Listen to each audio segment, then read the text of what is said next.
Week 3 of our Bermuda sod recovery project. It's been really dry here, and you have to say, does this look better or does it look worse? And it's often the case when working on something like this that it kind of looks worse before it starts to look better. It's a lot of discoloration out here, but if we get in here and look close, we can see even in these areas that basically just look brown and toasty, we've got a lot of Bermuda sprigs in here. There's one here, and so on. So these will continue to come up more and more as we fertilize, mow, and water all through the summer. And then the area where we already had nice Bermuda, it's looking great, already starting to spread out a little bit. But you can see how drought stressed it is. The leaves of the grass looking very faded. Some of them starting to curl up a little bit like needles. They do that to conserve moisture. And then there's some spots where it's really hard to find any Bermuda at all. But eventually it will fill back in. So what we're going to do is irrigate heavily tonight. We've only watered one time since we started this project, just enough to water the 4600 fertilizer in last week. What we want to do today is put 1 inch of water per 1,000 square feet. And I'm going to show you how to determine how much to water.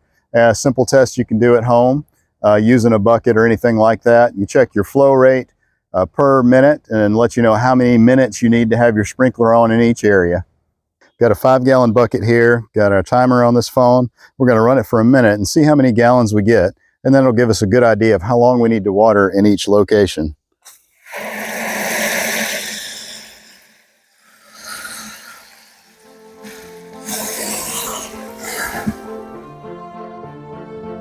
If you've never tried this, it can be eye-opening. Flow rates vary greatly from location to location, and it's a crucial bit of information in determining how best to water your lawn.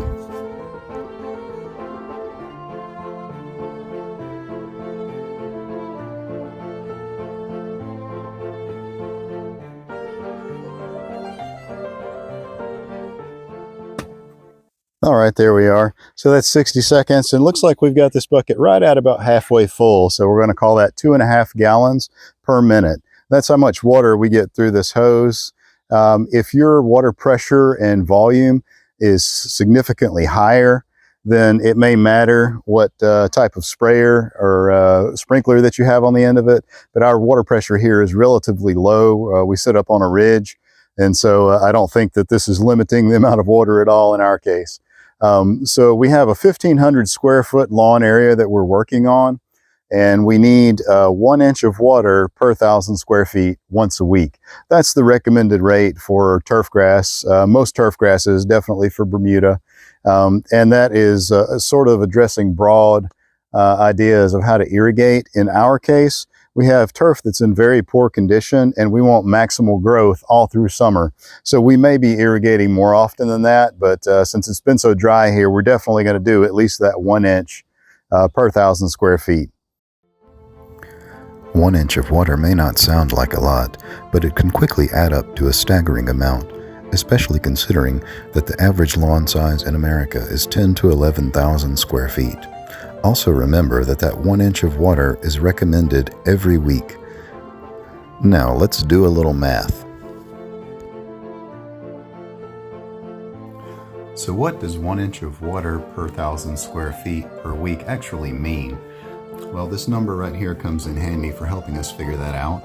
0.623 is the number of gallons it takes to provide 1 inch of water per 1 square foot. So all we need to do is take this number and multiply it by the square footage of our lawn, which in our case is 1,500. And that gives us 934 gallons per week. That amount is recommended on a weekly basis in order to keep the turf actively growing and as healthy as possible. Now, that number is pretty big, but let's take the average American lawn size of 10,500 square feet and multiply that by that number, conversion, and we have 6,541 gallons of water. And that's recommended every week, so we are well in excess of 25,000 gallons of water a month if you are watering as recommended. Now, very few people actually water that much, and I would have to say that's a good thing because the return on the investment is kind of questionable given the cost of water and its value as a natural resource.